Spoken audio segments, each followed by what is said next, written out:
यार ये तू बहुत ज्यादती कर रहा है मेरे साथ। मैं तेरे ही आसरे पे तो गांव से शहर आया था। ज्यादती? कैसी ज्यादती? 3 महीने तो मैंने तुझे रखा है, अभी भी तू ये बात कर रहा है, लेकिन अब बगैर किराए के मैं तुझे नहीं रख सकता। तो उस 3 महीने का किराया भी तो देता रह गया हूँ मैं तुझे। पैसे तो अब जाकर मेरे पास खत्म हुए हैं। 1-2 महीने बर्दाश्त कर ले, उम्मीद है मेरी कहीं ना कहीं जॉब हो जाएगी, फिर इकट्ठे दे दूंगा। तुझे यकीन नहीं है मुझ पे? मुझे तो यकीन है, लेकिन घर वालों को क्या जवाब दूं? ये फैसला मेरा नहीं, उनका है। मैं मजबूर हूँ, इसलिए मजीद तुझ पे कोई मेहरबानी नहीं कर सकता। तो और मैं कहाँ जाऊंगा? तुझे तो अच्छे से पता है कि इस शहर में मेरा तेरे अलावा और कोई जानने वाला नहीं है। पूरे 3 महीने तो यहाँ रहा है, अभी भी कोई जान पहचान नहीं बनी। अगर नहीं कोई आसरा नजर आता तो गाँव वापसी चला जा। मैं गांव वापसी जाने के लिए तो शहर नहीं आया था। खैर, बहुत शुक्रिया तेरे मशवरे का। मैं देख लेता हूँ कि मुझे क्या करना चाहिए।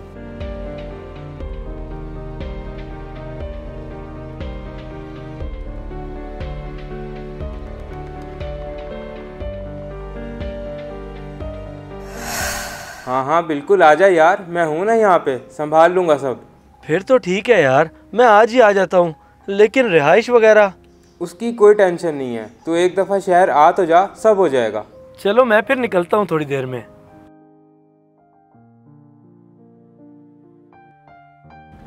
भाईजान आप शहर जा तो रहे हैं, लेकिन ख्याल करिएगा शहर की दुनिया गांव से बहुत अलग है।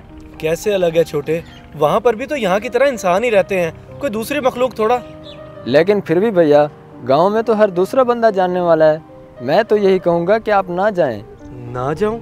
यार मैं एमबीए करके यहाँ गांव में रुलने के लिए तो नहीं हूँ। आखिर एक ना एक दिन तो मैंने नौकरी की तलाश में शहर जाना ही है। चलें ठीक है भैया, अपना बहुत ख्याल रखिएगा, हमारी दुआएं आपके साथ हैं। ठीक है, और तू भी अम्मा अब्बा का खास ख्याल रखी, क्योंकि इधर की सारी जिम्मेदारी अब तुझ पर है।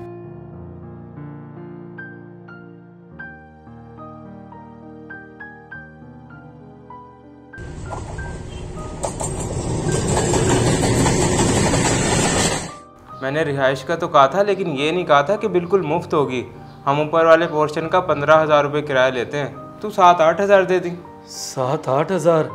यार तुझे तो पता है कि मैं गांव से इतने ज्यादा पैसे नहीं लाया, और अगर मैं तुझे किराया भरता रह गया तो मेरा खाने पीने का गुजारा कहाँ से होगा? ओहो, खाने पीने की फिक्र क्यों करता है? 3 वक्त का खाना मैं भिजवा दिया करूँगा, उसकी टेंशन ना ले। चलो फिर तो ठीक है यार, जैसे तू कहे। बस अल्लाह करे मेरी जल्दी कहीं जॉब हो जाए, ताकि ये सारी टेंशन्स खत्म हो जाएं। इंशाल्लाह जल्दी हो जाएगी। और आज उस दोस्त ने भी जवाब दे दिया जिसके आसरे पे मैं शहर आया था। अब क्या करूं? मेरे पास तो इतने पैसे भी नहीं कि कहीं और जाके रह लूं। चलो देखता हूं, वरना वापसी के अलावा और तो कोई रास्ता नहीं मेरे पास।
मैंने देख लिया कि उधर बंदे के पास से तूने सामान उठाया है। चुपचाप वापसी कर दे, वरना अंजाम बहुत बुरा होगा।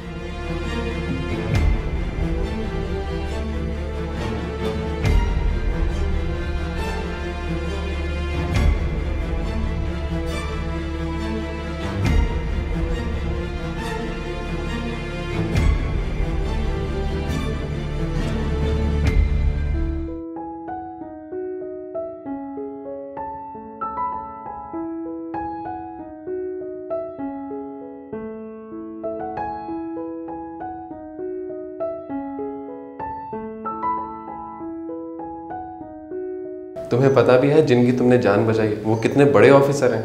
नहीं डॉक्टर साहब, मुझे तो नहीं पता उनका, लेकिन उनको हुआ क्या था? उनको माइनर सा हार्ट अटैक हुआ था, लेकिन अब वो ठीक हैं। हमने उनके घर वालों को इन्फॉर्म कर दिया, वो भी आते ही होंगे। ठीक है डॉक्टर साहब, मैं उन्हीं के पास जाकर बैठता हूँ। उनके घर से कोई आएगा तो मैं चला जाऊँगा।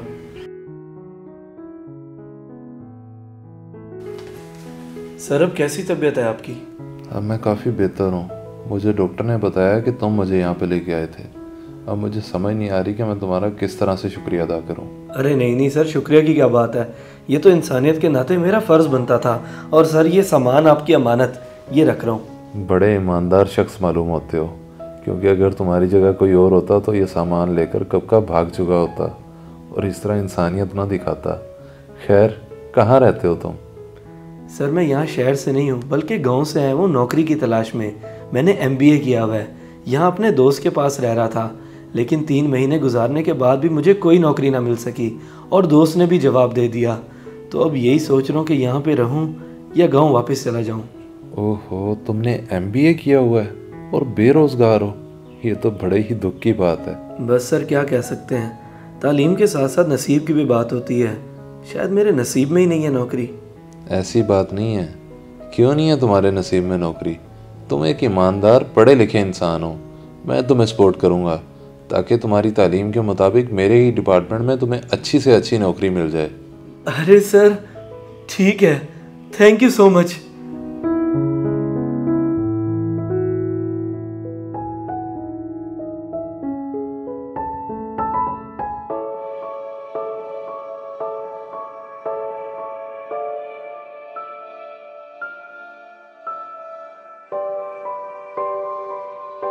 सर इस फाइल में कुछ गाड़ियों के नंबर और डिटेल्स हैं जिनके डॉक्यूमेंट्स जाली हैं। हमें बर वक्त इनके खिलाफ एक्शन लेना होगा। ठीक है, मैं चेक कर लेता हूँ, फिर तुम्हें बताता हूँ। ठीक है सर, आप जैसे मुझे बताएंगे मैं फ़ौरन टीम रेडी कर लूँगा।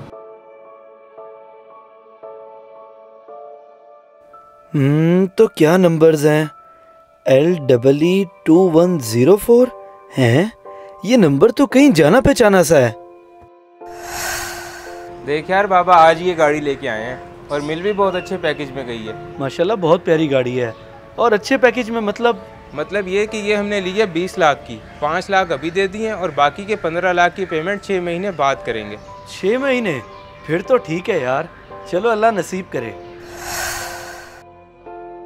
ओ माय गॉड, ये तो उन्हीं की गाड़ी है, मगर इसके डॉक्यूमेंट्स जाली, ये कैसे हो सकता है?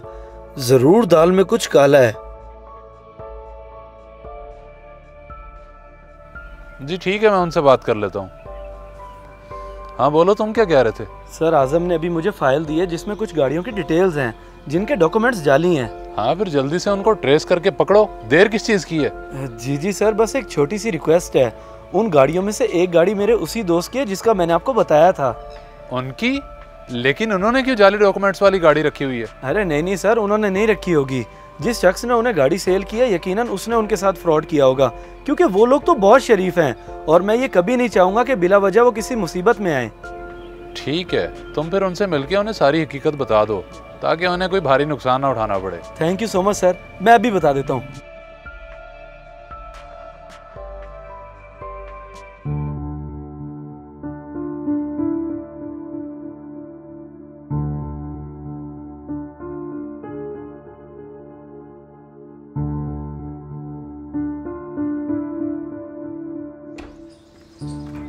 यार अतीब, मैंने तो सोचा था तू गांव वापस चला गया होगा, लेकिन तू तो माशाल्लाह। मैंने तुझे बोला था कि मैं गांव वापस जाने के लिए नहीं आया। अल्हम्दुलिल्लाह मेरी जॉब एक्साइज डिपार्टमेंट में हो गई थी और आज मैंने तुझे यहाँ पर इसलिए बुलाया कि तुम एक बहुत बड़े मसले में फंसने वाले हो। मसले में फंसने वाले? क्या मतलब? बताता हूँ, लेकिन पहले मुझे ये बताओ कि इस गाड़ी की जो बाकी पेमेंट थी वो कर दी है तुम लोगों ने? नहीं, अभी 10 दिन बात करनी है, लेकिन बता तो सही कि बात क्या है। बस ठीक है, फिर कोई जरूरत नहीं है उसको बाकी पेमेंट करने की, क्योंकि इस गाड़ी के डॉक्यूमेंट्स 2 नंबर हैं। उस बंदे ने तुम्हारे साथ फ्रॉड किया है और इस गाड़ी की कंप्लेंट ये मेरे हाथ में है, देख लो तुम। क्या फ्रॉड किया हमारे साथ? जी हाँ, उसे ये गाड़ी वापस करके अपनी दी हुई पेमेंट उससे लो ताकि हम उसे गाड़ी समेत गिरफ्तार कर लें। अगर फिर भी वो तुम्हारे साथ कोई मसला करता है तो हमें बताना, हम खुद ही देख लेंगे। ठीक है यार, तेरा बहुत शुक्रिया। मैं तो कभी सोच भी नहीं सकता था मेरा गांव से आया हुआ दोस्त एक ऑफिसर बन जाएगा और उस दिन की सारी बातें भुला के मुझ पे इतनी बड़ी मेहरबानी कर देगा। वक्त हमेशा एक जैसा नहीं रहता और ये कोई मेहरबानी नहीं है, बल्कि दोस्ती का फर्ज है जो आज मैंने अदा किया है। मैं हमेशा तुम्हारे लिए हाजिर हूँ।